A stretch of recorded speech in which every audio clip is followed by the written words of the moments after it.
Hello, friends, comrades, and interested others. For today's video, we're going to be trying something a little bit different in that the content of this video is going to be based on the content of a workshop that I did in May for Cahoots Festival, and I've been wanting to make a video about this topic for quite some time, but I wound up first exploring it in a workshop context, and so I'm going to try to kind of translate a bit of that workshop experience actually into this video. And what that's going to look like is there's going to be a couple of homework assignments actually that I give out in the content of this video. So obviously, this is a YouTube video and you are under no obligation to participate in it in any kind of way. But I just want to let you know that that's like coming up and that's like an option for engagement if you would like to pursue this as more of like a one-sided workshop experience where you can like do some of the assignments at home. The two assignments are going to be written reflection assignments, and so you can do that either in a journal or in a Word document, and they will be listed down in the description so that if you want to do it like after you watch this video, that's like totally okay, or if you just like don't want to do it, then just ignore those parts of the video, which is also fine. But yeah, the thing that we're going to be talking about in this video is entitlement, and specifically the like harmful, mostly the harmful interpersonal and societal impact of entitlement, as well as touching on some of the justified and healthy applications of entitlement and exploring some alternatives to entitlement. So just to start off, I want to give a content warning for some discussion of domestic and other forms of violence, colonialism, racism, and ecocide.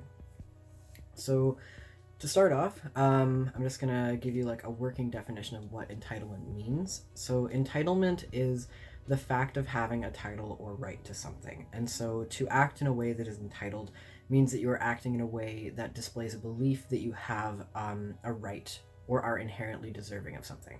Entitlement is generally understood to be a negative trait and can be seen as often the core motivating belief behind behaviors of abuse and exploitation. And so I am going to start off talking about the harmful implications of entitlement. In addition to the harm that it causes others when they are on the receiving end of abuse and exploitation, entitlement also causes harm to the individual experiencing it.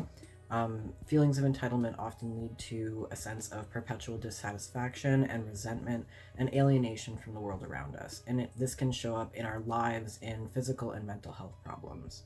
I take from Joanna Macy's The Work That Reconnects, as well as Adrianne Brown's work, that our social systems are fractals of other systems.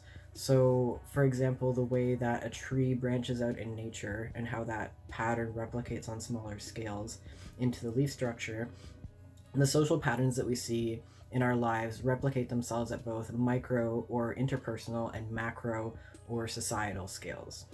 So starting out with the microcosmal scale, entitlement is often the core motivating belief behind behaviors of abuse, domestic violence, sexual assault, and other forms of interpersonal violence.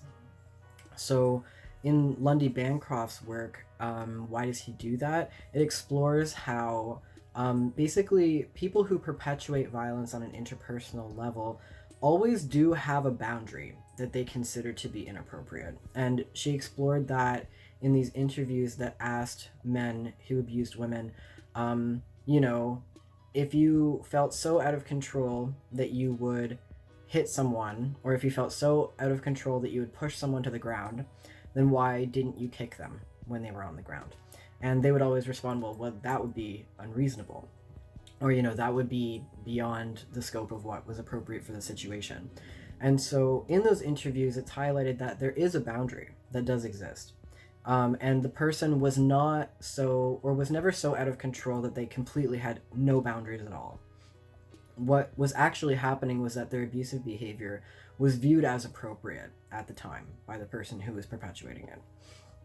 And so, we see in that it's not that these boundaries don't exist, it's that they are far outside of what they should reasonably be. And so then if we're going to move up the fractal into, the societal perspective, we see a very similar logic used by governments and other institutions to justify forms of atrocities that they have perpetuated, including the colonization of Turtle Island, slavery, war, mass incarceration, labor exploitation, and lots of other things. While representatives of these institutions may concede sort of superficially that these things may be bad, there's always this active justification about why it was necessary, or upholding other atrocities as somehow worse, as we see with the concentration camps in the United States right now. People are saying, well, it's not as bad as the concentration camps during the Holocaust, and it's like, it doesn't have to be as bad as another atrocity for it to still be an atrocity. And even in circumstances when some of the things happening actually are some of the worst things that are happening in the world or have happened in the world, there is this attempt to minimize, contextualize the circumstances and exaggerate other external circumstances for comparison in order to cause this like confusion or gaslighting that's very similar to forms of psychological abuse that are experienced within violent interpersonal relationships. So often these Western societal atrocities are ultimately, at the end of the day, considered to be within the acceptable realm of a society's behavior, because while boundaries may exist in some way, for example, we don't have open slavery anymore, they are still far outside of what they should be. So things like mass incarceration and the labor exploitation of prisoners is still acceptable because overt slavery has been abolished, as an example of that. So when we make the connection between these forms of thinking that inform both interpersonal violence as well as societal violence, we can see that entitlement is this connective trend between those different fractals of behavior that honestly winds up being one of the most harmful, pervasive, and deadly ailments in the Western world today. Entitlement is highly contagious, often hereditary, and those who experience the worst forms of entitlement are often the least aware that they have it. In his work, Columbus and Other Cannibals, as I have a book that I frequently recommended in my videos, in which I cannot emphasize enough the importance of reading that book, Jack D. Forbes explores what he refers to as a soul sickness of colonizers through the framework of the Wetiko or cannibal psychosis. And he suggests that essentially entire societies can become possessed by a malignant spirit of endless consumption that compels them to commit violence against other people, and thus spreads this condition through the experience of violence. Entitlement is enabled and perpetuated through ideologies of individualism, in which people consider themselves to be more and more, and eventually entirely, separate from and disconnected from other people and the world around them. Forbes frames this as a cannibal psychosis because it results in people becoming so alienated and numbed to the larger body that they're a part of that they don't realize that in the act of consuming other people, they're actually consuming parts of themselves. And these harmful forms of entitlement don't just exist in these extreme forms of, war and domestic violence. Everyone living in the colonial center of the Western Empire who benefits from things like colonialism, racism, patriarchy, perpetuates forms of harmful entitlement in one way or another. And the ways in which we perpetuate this are often not readily apparent to us until we interrogate what we consider to be our own boundaries of acceptable behavior. And so now that I've touched on a lot of those really harmful manifestations of entitlement and the forms of entitlement we often see more often, I do want to talk about, the more positive applications of entitlement and when entitlement can actually be a healthy response. So everything in life is about balance, and, as like many ailments where there is this overextension of a natural process or defense mechanism, entitlement does not always manifest in harmful ways, and sometimes it can actually be a very important tool of self-preservation. So while we are all participants in these larger life forms of humanity and creation, and we have this communal responsibility and presence, we are still distinct individuals with personhood and individual needs and boundaries. Just the same way, like a cell in your body, while its primary purpose is to help compose a larger organism, it's still a distinct individual with distinct needs and boundaries. So the focus on individual needs, desires, and autonomy that feelings of entitlement can promote can actually be very healthy for someone whose existence is actually being threatened. So when one is subject to violence, rather than responding with apology or shame or self-erasure, a measured and justified entitled response can empower individuals and communities to assert the boundary that they deserve better treatment than what they've received. Many forms of activism, such as racial justice, decolonization, queer liberation, disability justice, and climate justice, can be seen as expressions of positive or justified entitlement, because in these situations, people have reasonable needs and boundaries that are being infringed upon. Because of the way that social power is distributed in our society, people will often take greater offense at the perceived entitlement of marginalized people rather than the forms of entitlement that are actually more harmful and pervasive in our society that are displayed by people in power. And this is because, in part, the needs and boundaries of marginalized people often infringe on the desires of people in more privileged positions in society. So, for example, an Indigenous person who feels the, justifiable entitlement to the land that was stolen from them infringes on the perceived entitlement of settlers to land ownership. Another effect of toxic entitlement is that it can often make us have a skewed perception of other people and perceive that them asserting their own boundaries and needs is actually an infringement on our boundaries or our safety. And you can see this, for example, in like the Karen phenomenon, where you have white women who are completely unjustifiably calling the police on Black people, most often just for existing in public. That is that kind of like hyper activation of this defense response that, even though you are not being threatened in any way, the existence of another person and that person's assertion of their reasonable right to exist in public space is perceived as a threat from the individual who's in the more entitled position. A skewed sense of personal boundaries, safety, and expected access to certain things often develops from an experience of growing up in a position of social privilege. And as we know, privilege is often invisible to the people who are experiencing it. So people don't make the active decision to act in ways that are entitled, and because entitlement often hijacks our self-defense response, it's often difficult for the individual experiencing it to determine that what they're feeling is unjustified. And this brings us to our first of two homework assignments. And this is going to be a written reflection assignment that you can do either in a journal or a Word document, composed of two questions, and I'll provide some examples. So the two questions I would suggest that you reflect on are: what are some things that you feel every person should be entitled to that you don't have access to? And so some examples of this might be freedom from discrimination, leisure and rest, a safe home environment, healthy food, and access to nature. And then the second question I'd like you to reflect on is, are there things that you have access to that people overall should not be entitled to? And so some examples of that might be access to food and produce that you did not participate in the production of, generational wealth, or preferential treatment based on social position. And you can either pause and work on that, or you can complete that after the video.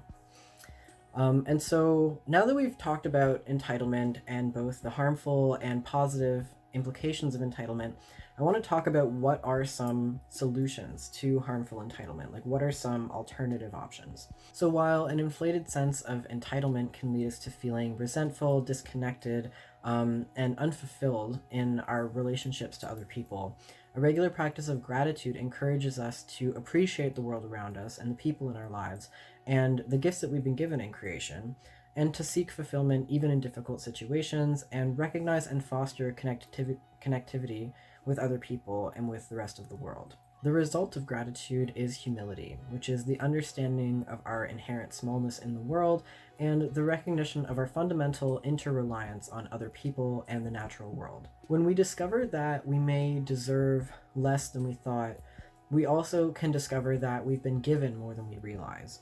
And a regular practice of gratitude helps us understand that being invited into the dance of life on earth is an enormous blessing in itself that no one can really do anything to earn, and that we have received countless blessings throughout our lives in the form of the air that we breathe, the water that we drink, the food that we eat, the people who have supported us, and the beauty of the world that we, are able to perceive. And so when we can come to a deeper appreciation of the blessings and beauty that we've received in our lives and the blessings that continue to sustain our lives every day, that realization calls us into allyship and solidarity with the other living beings that we share this life with. Gratitude promotes resiliency, physically, psychologically, emotionally, and spiritually. And a regular observance of gratitude can help us cope with change and conflict and other difficult situations and experience less distress in that than we would when acting from a more entitled mindset. And also, while resentment and dissatisfaction can lead to somatic health problems such as high blood pressure, hypertension, and inflammation that we carry in our bodies, gratitude can have the opposite effect. And a regular practice of gratitude can actually boost your immune system and physical resiliency, help us cope with pain, and reduce inflammation and anxiety. So now that I've talked about a lot of the beautiful, powerful healing effects and applications of gratitude, I also do want to touch on the flip side of it.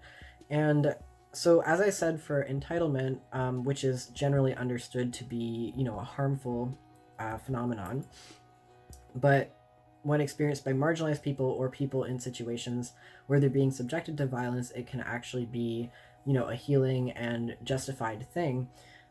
Gratitude can have a similar opposite effect for people who are experiencing violence.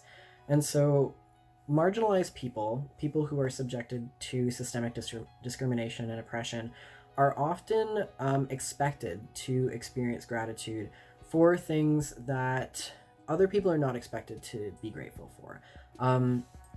So, for example, Black Lives Matter protesters who are protesting the police murders of civilians might be told to be grateful that the police are even there, to be grateful for the historical progress that's been made, and kind of like expected to default to an experience of gratitude even when they're in a position of receiving less than other people in society.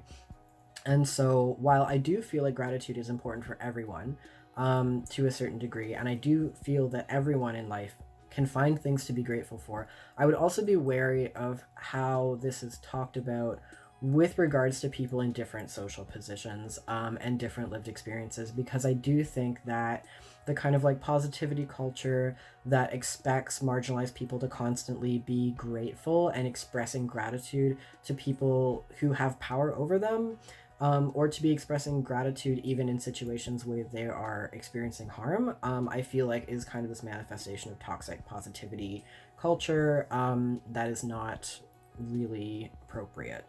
And so I just wanted to put out a little thing about that, not everybody has the same relationship to gratitude. And there are, circumstances in life in which gratitude can be difficult to access, and feeling resentment over an experience of actual injustice is not necessarily a harmful thing. It can be a very justified experience of resentment. And that gets back to that experience of justified entitlement that I discussed earlier. And so that being said, and returning to observances of gratitude, one example of a daily gratitude practice is the familiar ritual of counting your blessings. And so every day, in writing or out loud, try to say or write as many things as you can think of that day to be grateful for.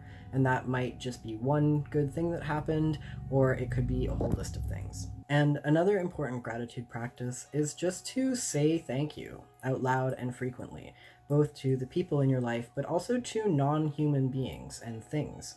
For example, when you're out in nature, you can say thanks to the earth and the sky and the sun and plants.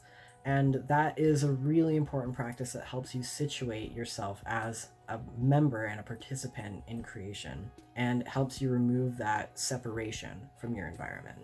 And so when you start to train your heart actually to see life in this way, we can become overflowing with gratitude. And this experience of gratefulness can help repair the ways that we interact with other people, with the land, and within ourselves.